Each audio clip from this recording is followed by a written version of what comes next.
What are some things that you stopped doing because your covert narcissist made you feel weird or criticized you for it? I recently saw that someone had posted this question in the Covert Narcissism Facebook group. And if you're not part of that group yet, look it up. Join us. It's simply called Covert Narcissism Group. This lady asked the question, what are some things that you stopped doing because your covert narcissist made you feel weird or criticized you for it? And then she answered her own question to get the conversation started. Putting creamer in coffee, using the middle burner on a stove, saying supper instead of dinner, turning the heat up or the air down, using butter on bread, ordering my usual, flushing pee down the toilet. And then she put, gross, I know. I finally told him to F off about this, but the kids are conditioned now to leave the pee in the toilet too. Going anywhere without him, singing random songs, wearing anything remotely sexy out of fear that he will comment or take it as a sign that I want to have sex, literally bending down in front of him because he legit would make fart noises anytime someone bends down, giving a pet too much attention because then he will be jealous and either mean to me or the pet, talking to the kids in front of him about something important or to do with feelings because I know he will butt in and take over. The list goes on and on and on. And she was curious about other people. I was exhausted just reading her list and I understood. I got it. Like I lived that way too. And then I started reading other people's posts. But I have to say, when I read flushing the pee down the toilet, I thought, what the heck? That one caught my eye. Why? Because it was the same in my house. He didn't want me to flush the toilet when I had only peed so that we could save on the water bill. But if I did it anyways, he would fuss. Don't flush that. All those flushes add up. So I stopped flushing the dang toilet. And he didn't flush it either. And TMI, for him, many times it wasn't even just pee he wouldn't flush. Okay, needless to say, when he moved out, the first purchase I made was a new toilet. This was disgusting. Yet I went along with it for years. Why? How did he convince me that this was okay? I had no idea that other people were dealing with this too. Even in the answers on this thread, other people said the same thing about the toilet. This is crazy. Welcome to the Covert Narcissism Podcast. I'm your host, Renee Swanson. Today we are talking about fracturing. Everything you do or say gets weighed by their reactions, and I do mean everything. And so you become a fraction of who you are. Let's look into this. Okay, the answers to this post just started pouring in. Person after person stating, I stopped being myself. That's what it boils down to. I gave up me. I quit listening to music. I quit wearing jewelry. I quit eating what I like to eat. I quit wearing the clothes I like, on and on. And I want to add some myself. I quit being silly with the boys when he was around. Why? Because if I did, he would either get involved and take over, ultimately leading everyone to being cranky or upset because he would overdo everything, or one of the boys would get hurt because he would be, he just would play too intensely or hurt their feelings or hurt them even physically, or he would shush us, telling us that we were being too loud. In the home with nothing else going on, we would get shushed because we got silly and playful. I've never been shushed so much in my entire life as I was by my own husband. I quit talking on the phone around him because he would try to get involved in my phone call, especially if there was any sign that something was wrong. My friend could tell me that they woke up with a headache. Okay, this is nothing in the grand scheme of life. And if I responded with, oh man, I'm sorry to hear that. Are you feeling okay? Well, he'd get right in front of me. What's wrong? What's going on? And if I tried to just kind of, okay, wait a minute, and kind of shook my head, like it's okay, then he'd get insistent. Just tell me what's wrong. And I would mouth to him, nothing, it's okay. And then he was hurt. You can't even tell me what's going on. He's offended that something was wrong and I was clearly hiding it from him. Hiding it? Leaving him out. Really? By the time I got off the phone, he's full on into victim mode. So I didn't talk on the phone around him. Another thing I quit doing, being sarcastic around him. Boy, this never turned out well. just trying to be sarcastic around him, which he would be sarcastic around me. And some of it, I'm going to tell you, really hurt. But me being, and of course I couldn't show that to him, but me being sarcastic around him, he'd slip into that victim mode. That victim mode was just so close to the surface all the time. And if the joke pricked that surface, his feelings were crushed, and the 2-hour circular conversation was soon to follow.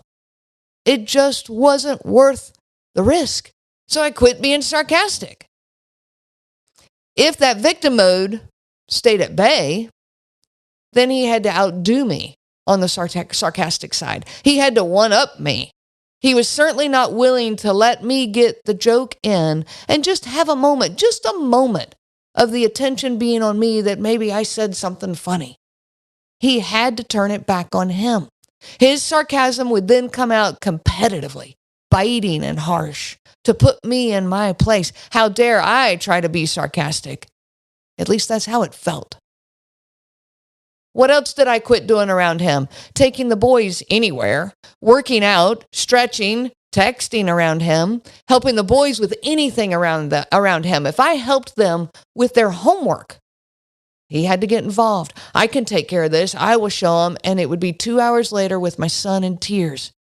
So I quit helping with their homework while he was around. I let them do it on their own because if I got involved, he would get involved. I quit wearing anything sexy around him. I quit getting out of the shower with him in the room because he'd always have to comment, always have to get involved. Being spontaneous, planning for the future. Buying a drink on a road trip. Wow. That was a big deal. You would think I'd spent $100 on the drink. What do you got to buy a drink here on the trip? You know, you could have bought a 12-pack for that cost back at the grocery store. I wasn't thirsty at the grocery store. I'm thirsty now. Can't I buy a $2 drink?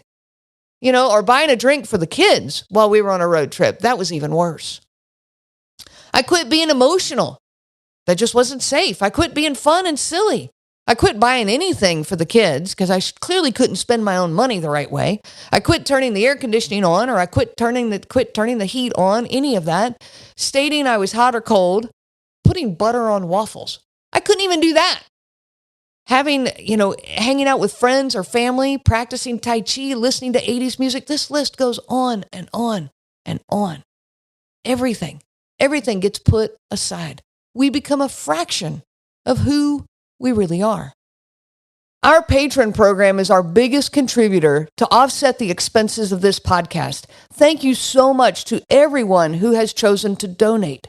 It keeps us pushing forward on this mission. I appreciate it more than you know. To become a patron member, if you're not one yet, click the link in the bio, and I am incredibly grateful for your support. I want you to think of this like a deck of cards, and these cards represent your authentic self before this traumatic relationship. You have a full deck of cards, and on each card is written one aspect of yourself, okay? And these might be things like spending time with a friend, spending time with family, time with your kids, playing with your kids, helping your kids with their homework, taking your dog for a walk, listening to your favorite music, being fun, silly, being spontaneous, being spiritual, meditating. This list goes on and on. Now imagine you take a blank deck of cards and you write one of these on each card. Now in this relationship, the covert narcissist begins to manipulate you in order to soothe their own internal wounding. And I'm going to tell you that is exactly what they are doing. Okay. And if you're not sure of that, listen to some of my other podcast episodes. Their internal wounding is what causes them to then put on this protective layer around them and use their gaslighting and blaming and guilting and all of these things to make you feel smaller than them, to make them feel bigger than you so that they can feel better. Okay. So you now learn that some of these cards are too dangerous to show. They're too dangerous to use. So you throw them away. You discard them. Or you hide that card, never to use it again. You even start deciding that some cards should be fixed before they ever get shown again. I should be different this way or that way. I should like this kind of music instead of what I like. I should exercise this way instead of that way that I enjoy. How about I shouldn't flush the toilet? Really? I changed my card to be I should not flush the toilet. Some of the cards are just wrong, and I shouldn't even have them in the first place, so you end up ditching many or most of your cards. Now, let's say you start with a deck of 52 cards. Over time, you throw away most of these.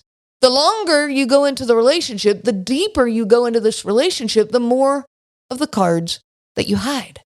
And eventually, you're left playing with just a couple of cards. And even those, you're playing with hesitation and anxiety. Is this one safe? Is that one okay?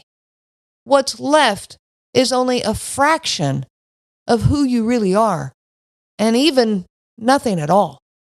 This is called fracturing, splitting yourself in order to accommodate them, in order to attempt to keep them happy, which we've already decided is not possible.